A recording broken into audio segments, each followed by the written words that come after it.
I'm Mahdi Shaheeb Sher. My website is www.mahdishaheebsher.com.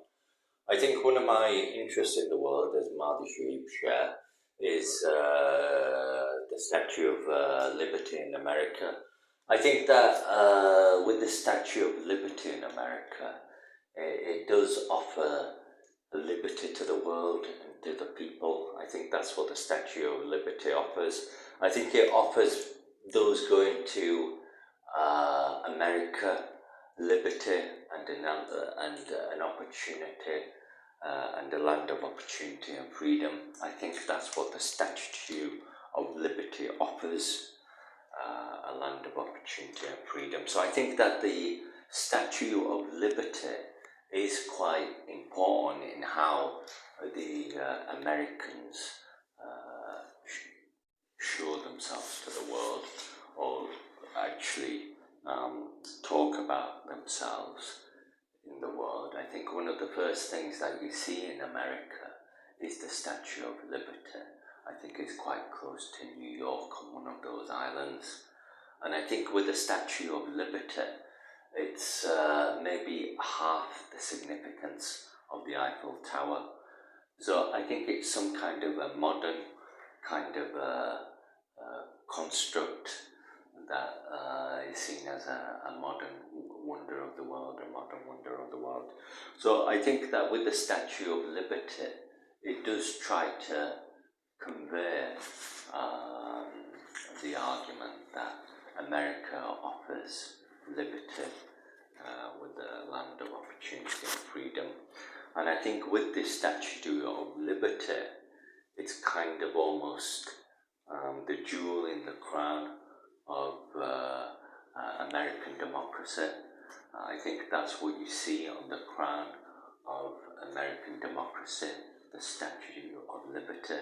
So I think that's how American democracy looks. It looks like the Statue of Liberty.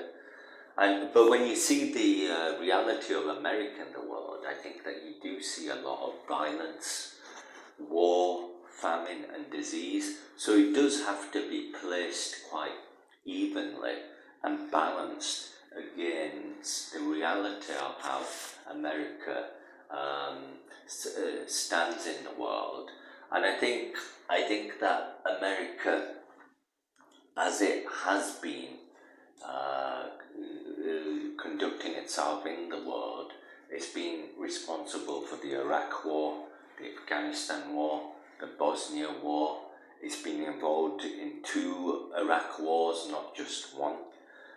It's been involved in a lot of military kind of attacks and deployments around the world.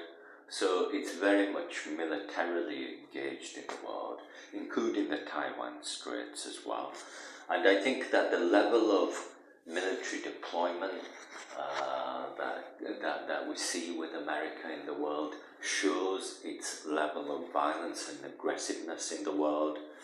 So I think that's an important consideration when you look at its claim of being a land of opportunity and freedom and liberty.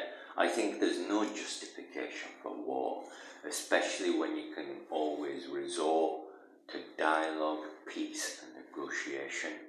I think those are always more effective than war itself, which is often very costly in human life and in the expense of materials and other sacrifices that countries have to make for the purposes of war. So I think that there are other things that countries can rely on to discuss peace and prosperity within the world. And unfortunately, I don't think we see much peace and prosperity in the world, with America in the world. I think what we see is a lot of violence, war, conflict, famine, disease. We see a lot of malnutrition and disease in the world, with AIDS, cancer, and lots of other things as well. We see the need of mass healthcare in population, because there's a constant need for healthcare because of the level of disease that exists in populations. I think that countries and populations are confronted and inundated with a very high level of disease and healthcare issues. But I think there's a high prevalence of disease in the world affecting countries and populations, and that's why we need a lot of healthcare just to cope with the demands of kind of containing these diseases and things. So I think that's another result of America in the world. I think the other important consideration is there is a lot of malnutrition and famine in the world. I think half of the world is having to deal with a problem of starvation, and I think this is very problematic. I think that there are famine scenarios where people don't have access to food, and that is primarily because America, I think, is depressing agriculture in the world.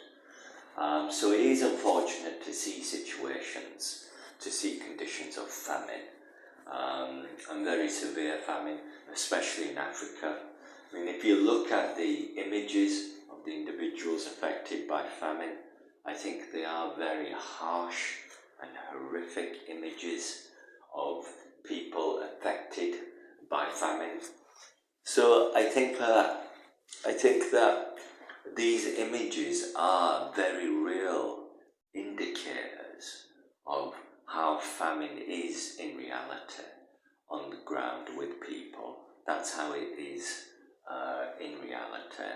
And you can see it is a very distressful and distressing condition for a lot of people affected by famine. So I think famine is another condition we have because of America in the world, and because we live in an American world. It is an American world. I think no country in the world is able to challenge America militarily or politically or economically or maybe even socially. I think America stands as a giant in terms of its control in the world.